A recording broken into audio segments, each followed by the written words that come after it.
Et le capot, c'est pas une option, on peut l'ouvrir. On peut l'ouvrir, on a le droit de l'ouvrir. Le capot, on a le droit de l'ouvrir, non, on sait jamais. Hein. Reculez-vous, si jamais ça explose, on sait jamais. Elle nous vient de Californie. Ça change quand même du capot que j'avais là, hein, quand même. 10 états. Ça change de la BX, hein. Ça change de la BX, oui. Jean-François, il va pas être content, mais c'est pas tout à fait le même moteur, hein, Jean-François. Ah, on n'y comprend rien, mais c'est beau. Alors, oui, d'accord. Alors, donc, on a deux moteurs en V, on a 2x4. C'est ça, c'est un V8. Ah, ça va, oui, 2x4 en V, on est bien d'accord. On se retrouve avec ces grosses casseroles un peu qu'on avait sur les facettes des gosses, sur les limites. Et ça fait quoi, 4 litres 5 litres 7 celui-là. Ah, quand même. Oui. Ah ouais, ne serait-ce que 6 litres de cylindre, 5 litres 7, ah oui. Oui, et sur la rocade, c'est toi qui fait passer à 185 km/h au lieu de 90, c'est pas toi. Ah, c'est pas moi. Ah bon, c'est bon. Oui, donc on est encore sur un savoir-faire, ensuite les voitures, hein, les Corvettes avec des 8 cylindres, hein, c'est ça, ou là c'est 2x4 en V. Alors avec des très gros moteurs, donc du couple. Voilà, beaucoup de couple, un couple de camion, clairement. Un couple de camion, Voilà, c'est un tracteur. un plaisir à conduire. C'est très très spécial à conduire, c'est vraiment agréable.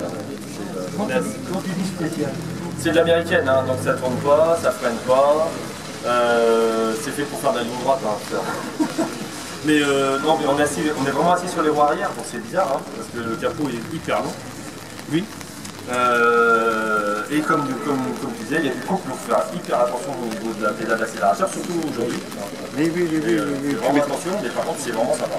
On a quand même des boudins qui sont à la hauteur de la voiture. Hein, là, t'as pas intérêt à avoir une bosse sur l'aile parce que il y a 1 cm entre le pneu et l'aile. Hein. Donc t'as pas intérêt à avoir un gros caillou qui se coince là, ou une aile un peu déchirée. C'est ça. Elle est de quelle année ton auto? C'est 1986. 81. Ça rappelle des mauvais souvenirs quand Mitterrand... non, rien à voir. Les élections présidentielles, je fais exprès. Alors 81, donc c'est presque encore une... Non, c'est une aussi. Elle a plus de 30 ans. Elle a plus de 30 ans, c'est une petite amie de collection, elle est en 4 OS collection. Donc c'est une voiture qui a été implantée aux États-Unis l'année dernière, qui a été entièrement rénovée au niveau de la carrosserie. Il y a encore un petit peu de boulot au niveau mécanique, mais elle tourne déjà très bien. Petite préparation moteur parce qu'elle développe aux alentours des 300 chevaux. Voilà, ça marche déjà bien, ça marche bien déjà, ouais. Après, ce qui est intéressant dessus, c'est cette réplique, ce covering qui a été fait dessus, parce qu'en fait, c'est une réplique d'une voiture officielle du championnat GT1 des années 80. Donc, le championnat GT1, c'est l'antichambre de la NASCAR. Hein, c'est aux États-Unis, c'est ce qui permet d'accéder à la NASCAR après. Alors, traduit, NASCAR, c'est quoi? NASCAR, c'est auto, c'est le national. North American Racing, je sais pas quoi. Oui, d'accord. Oui, c'est mieux quand on traduit. Parce que, oui. Ah, mais la NASCAR, elle a des grosses voitures avec des gros moteurs américains qui ont la 300 sur des anneaux. Et donc, cette voiture, il a réplique d'un pilote qui s'appelle Craig Rodwright, qui était donc un pilote de ces années-là, et qui roulait sur une Corvette. De cette décoration exactement, si vous allez sur internet, vous tapez son nom, vous êtes tombé dessus. Ah d'accord. Voilà. Donc on a vu, oui d'accord, parce qu'il faut comprendre le contexte, parce que ça fait un peu blackson comme ça, mais mat comme ça, volontairement. Volontairement. D'accord, c'est sa réplique avec son numéro, etc. Ah bah on comprend mieux maintenant. Comme quoi, posons des questions et puis on va trouver quand même des solutions. C'est bien. Bah écoute, super, 300 chevaux sous le capot. Alors, il ne faut pas en abuser en France, hein, parce que non, là avec les restrictions qu'on a maintenant, oui. Tu sais qu'à l'époque,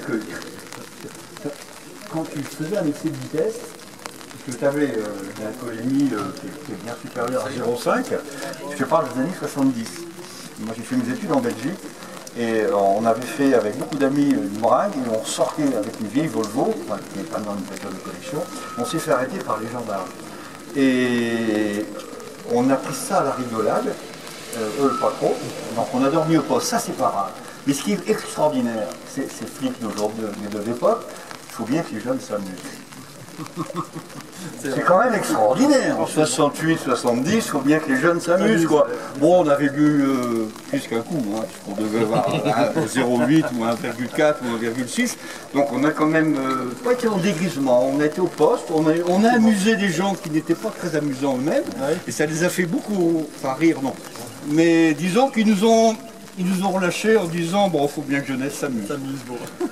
Aujourd'hui, Maintenant, ce que je vous dis, ça c'est du passé, hein, ne faites pas ça aujourd'hui, hein, parce que là, à mon avis, vous allez être mal vu.